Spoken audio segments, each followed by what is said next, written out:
जदी दूर हमसे जाइबू हमके जियते नहीं पैबू।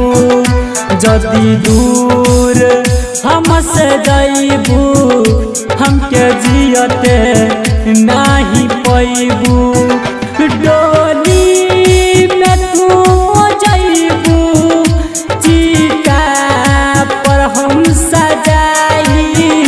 जदी दूर हमसे जाइबू हमके जियते नहीं पैबू।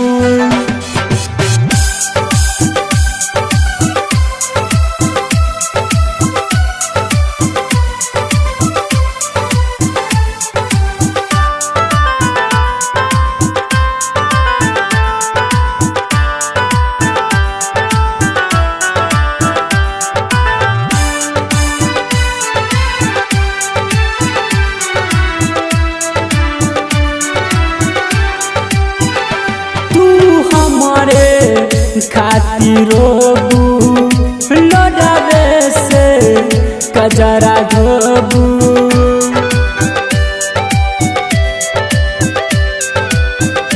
तू हमारे खातिर लड़ावे से कजरा धोबू। वादा बा ए मोर सजनी हमके न कबो भूलैबू।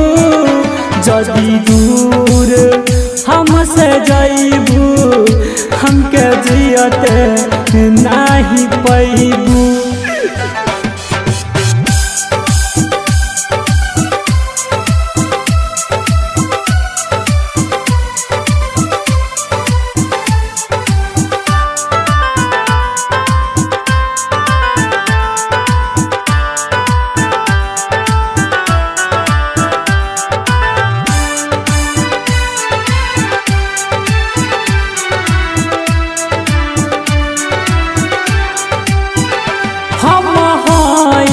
तोहर दीवाना सुनाए जान जाना।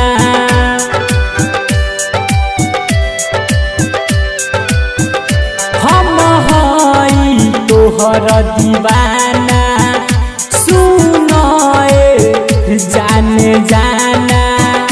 कहता रमन जी पगला गाई के जदी दूर हमसे जाइबू हमके जियते नहीं पैबू। जदी दूर हमसे जाइबू हमके जियते नहीं पैबू।